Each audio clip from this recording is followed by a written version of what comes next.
2025 এই সালটা নিয়ে আর কি বলবো। আমার জীবনে এই সালটা অনেক কিছু শিখিয়ে দিয়ে গেছে। 2025 সালটা যেমন আমাকে অনেক কিছু দিয়েছে, সেরকমই অনেক কিছু নিয়েছে।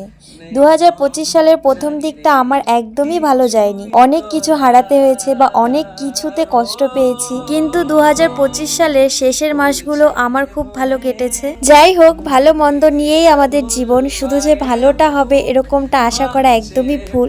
খারাপটাও হবে, খারাপটা জীবনে না আসলে আমরা কিছু শিখতে পারবো না। আরেকটা কথা আমি নিজের অভিজ্ঞতা থেকে বলতে চাই, জানি আমরা পুরনো স্মৃতি বা মুহূর্ত আঁকড়ে থাকতে ভীষণ ভালোবাসি। যে মুহূর্ত, যে পরিবেশ, যে স্মৃতি আমাদের অনেক কষ্ট দিচ্ছে, তাদেরকে ভুলে থাকাই আমাদের জন্য ভালো। কারণ পুরনো স্মৃতি বা মুহূর্ত কষ্ট ছাড়া কিচ্ছু দিবে না। তো সবকিছু ভুলে 2026টাকে ফ্রেশ ভাবে স্টার্ট করা যাক।